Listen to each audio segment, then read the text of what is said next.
Matej je šel pred 4 leti v Maroko in takrat nisem spal niti eno noč, da ne bi sanjal o teh sipinah. Poglejte jih, no. Tole je pravi orgazem za vse moške s terenskimi vozili. Ampak ne s takšnim. Ali pa takšnim.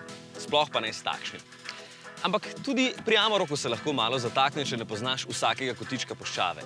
In čeprav prehodiš mnogo puščav, nikjer ne najdeš oaze. Se počutim kot kak potepuh tukaj, ampak nisem na tleh. In v takšnih trenutkih, ko sta na koncu vedno dve poti, jaz izberem hrano. Je fino. Še čas za razmislek imaš.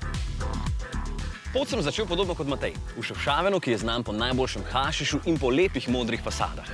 V Fejsu sem si ogledal 9600 ulic v Medini, ki je pod UNESCOvo zaščito, in videl, kako dobijo najboljše usnjene izdelke, tako da jih namakajo v golobih iztrebkih. Potem tudi veste, kako zelo je dišalo. Videl sem še druge živali na trgu, sužnje, mislim, ženske, ki cele dneve delajo preproge. Sem izvedel, da tiste velike delajo celo leto in da stanejo več kot 1500 evrov. Zdaj pa si sami izračunajte, koliko nanese to na mesec, glede na to, da trgovec pobere več kot pol. Videl sem še kup kiča, našel Aladinovo svetilko in si zaželel, da se tukaj v puščavi ne zakopljem, ampak očitno je bila ponarejena. Torej, prilezel sem dlje od Mateja, mogoče tudi zato, ker mi je dal kak uporaben nasvet na lopato. A vas zanima, kako se pri volanu menimo za takšne poti? Poglejte. No, dej, malo hitrej.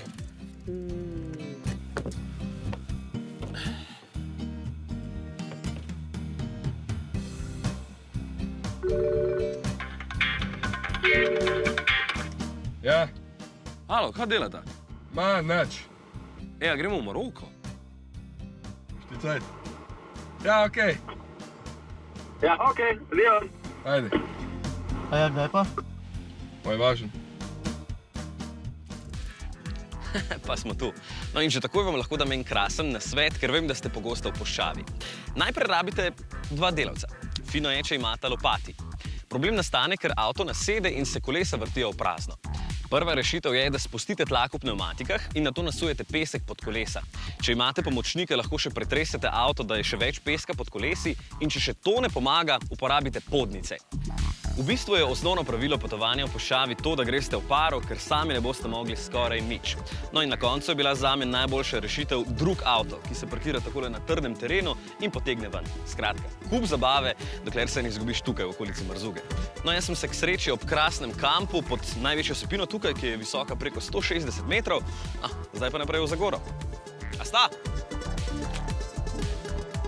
Še ena pametna. Med vožnjo po puščavi je zelo pomembno, da izbirate prave poti.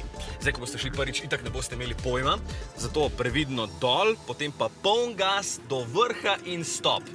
Pogon je 4-kolesni, jasno, tako da je vklopljen tudi reduktor, vrtljaji so zato višji in več navora in gremo! Akcija! Tole je zakon, ko bi se vozil po kaki svili.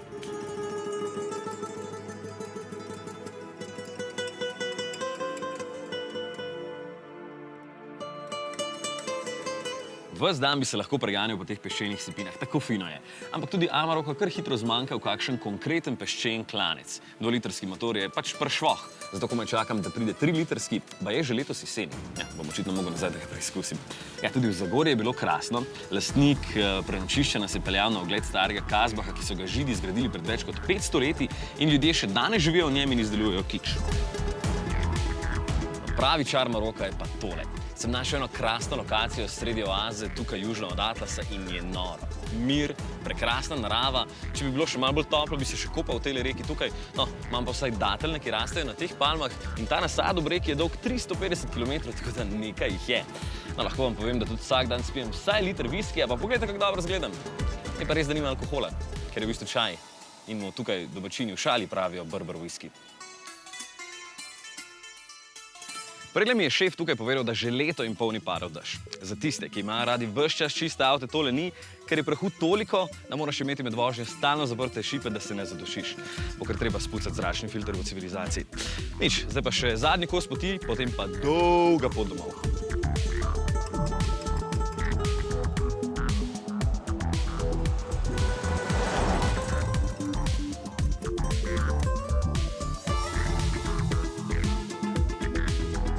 Zanimivo.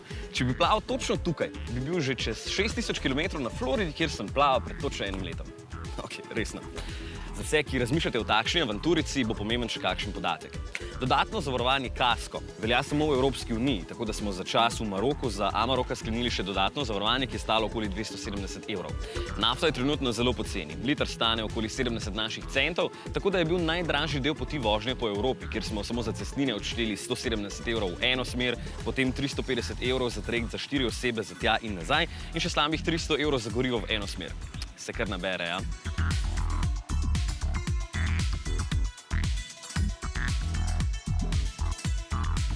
No in da ne bi česa zamudil, sem s sabo na pot vzel še tale novi Garmin Nuvicam. Ogromna zadeva, ki krasno paše na tole veliko šipo Amaroka in poleg navigacije opozarja še na vozila pred vami, če zapeljete čez črto na cesti, predvsem pa snema dogajanje pred vami. In tukaj, kjer je promet malo bolj pester kot doma, je lahko to tudi lep spomin. Kot pravi Evropejec sem se ustavil še ob Atlantiku, med hordami francoskih upokojencev, da sebe sperem ves ta pesek, potem pa samo nekih 3400 km do doma, kar je 34 ur brez postankov. No, kdor pride sem na dopust in reče, da je bil v Afriki, od zdaj naprej nič ne verjamem, dokler ne vidim vsaj malo peska v čevljih. No, moje se že za stran, torej sem bil kar pridni.